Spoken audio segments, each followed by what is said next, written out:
Jaguar! Cheers from Japan, I'm the Tokyo Toy Bastard. And look, I don't have gloves anymore. No one watched the last 2 videos I made with gloves on, so I figured it was some kind of curse. Let's take a look at the figure we're gonna be looking at today! Woo!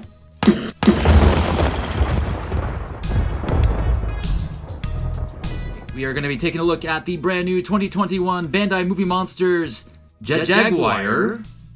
Yes, this is Jaguar from the new animated series Godzilla Singular Point. And you can see here on the back of the tag, you have the Godzilla Singular Point logo with the new Godzilla design. They also had Godzilla for sale today, but you know what? I don't really like that design so much. So I did not pick that up, and I actually don't really collect Bandai, but this guy, I had to grab this one. Let's take a look at the other side of the card. On this side of the card, we have Jaguar as he appears in the animated series.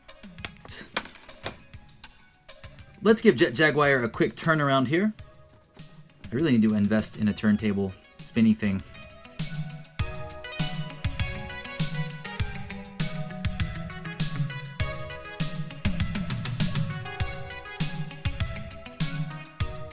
If you look at him from just the bust up, I mean, he essentially looks like the original character, although you can notice that there is some difference here in the chest. So when they showed him in the initial teaser trailer, you couldn't quite tell how different he would be looking.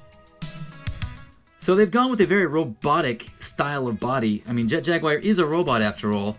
I haven't read too much into whether or not there were any specific influences for this design. I assume that it was because they weren't limited to having to put a man in a suit. They've obviously homaged the original design with the head and whatnot, but the original Jaguar was actually designed by a child in the 1970s for a contest. The character was actually originally called Red Alone, and that design looked nothing like how he eventually ended up looking in the Showa movies.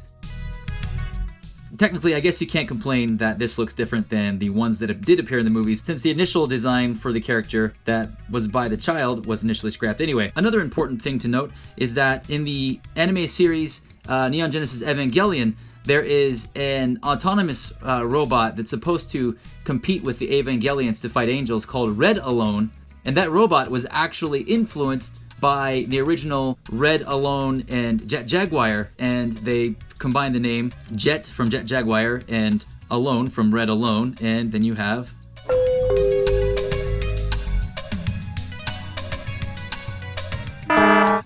maybe they were like, oh, we should do something more robotic looking, and then maybe they went from there. Anywho, well, let's take a closer look here real quick at the different design elements they've included for this figure. So the head is pretty much your standard Jaguar head, all the way down to here. This chest, which looks like it's probably some kind of door. I'm assuming that someone rides inside of Jaguar and maybe pilots him.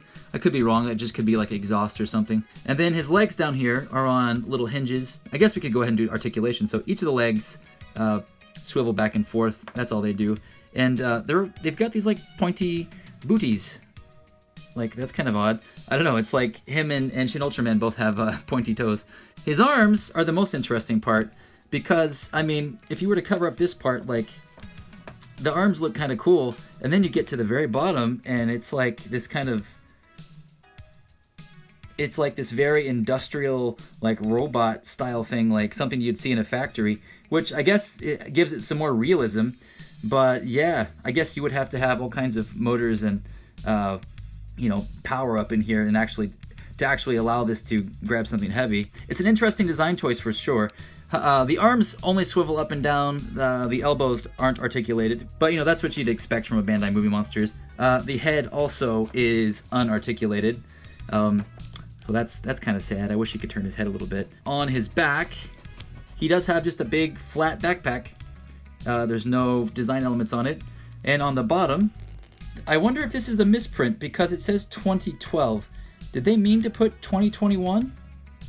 Or had they already like designed this character in 2012 and just never got to use it until this animated series? One thing I'm noticing more and more while playing with this guy is that even though that's pretty limited articulation, the fact that he has these bent toes allows him to stand in some interesting positions.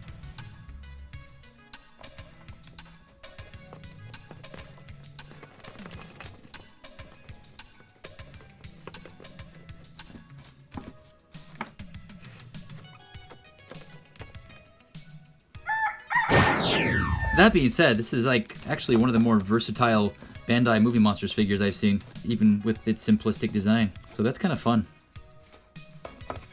Anyway, so that's the figure. I mean, there's not a whole lot to it. I am actually a fan of this design.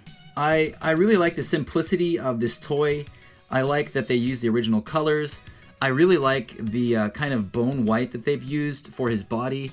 I also like that there's not a whole lot of detail on it. I actually am not a big fan of like super overly detailed robots. This little red wire on the back of his legs, that's kind of a neat little simple touch. But yeah, simplistic things like this are like what always get me. Interestingly, today when I went to go buy this, they had put up a little display where the figure would be on the rack, and they had a little thing where you had to pull a card out and take it to the front desk in order to buy one.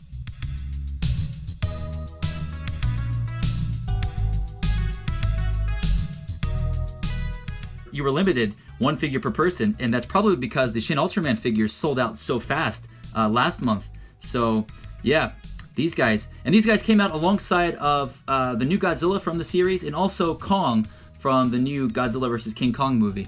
Let's do a quick comparison of him to the Shin Ultraman figure by Bandai, and you can see it's just a little bit smaller than him. Let me pull out my measuring tape.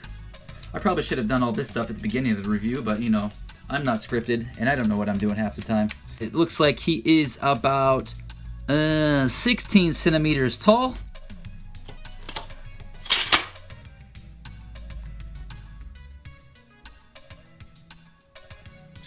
He's also fairly wide. Let's take a look at his girth. Look at that Jaguar girth. From elbow to elbow, he is about 12 to 13 centimeters. So he's almost as wide as he is tall. I'm sure there's going to be a lot of people that are going to buy these to try to customize them, maybe give them some longer legs and some different arms or some different hands. That's definitely something that I'd be interested in doing too, because I really like how thick this body is. It's definitely a callback to Tetsugen and those original early anime and manga robots from the 1960s and 70s. Maybe that's another thing that this was a callback to. I really like it. Alright, real quick, let's compare this to one other earlier Jet Jaguar figure by Bandai. So this is the somewhat rare Jet Jaguar produced by Bandai in 1993. These guys sell from anywhere between $75 to $100 plus, and they're fairly hard to track down, but they're not impossible to find. But it's a really nice figure. It's one of the better figures that has been made of Jet Jaguar. The original vintage Jet Jaguar figures, there's only a couple. There's one by Bullmark. Actually, there's two by Bullmark. Actually, I have one of those right here. I have a reissue that's done in glow-in-the-dark. It's a bit closer to the size of the current Bandai one. But yeah, nice little comparison of 3 generations of Jet Jaguar figures here. I love all of them. One thing that I'm noticing now that I'm comparing the heads closer together is that there's less of a nose on the new version, and his face is a bit more angled out. It's almost more monster-like. I kind of like it. And also his mouth, the little mouth vents have details in them, and now that I see it next to this one, they're quite elongated. You know what? I really like this head, actually. That's one of my favorite parts of this design now that I'm looking at it.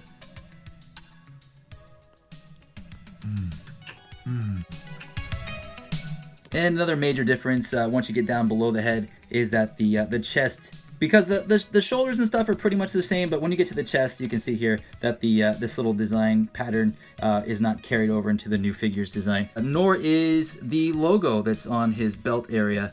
So you'd think that logo would be incorporated somewhere, but maybe there will be an Easter egg of that logo somewhere inside of his engineering in the TV show. We shall see.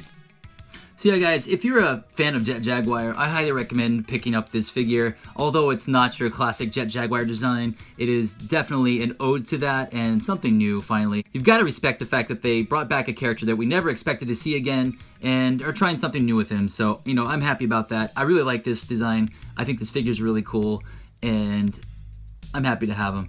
As for Godzilla,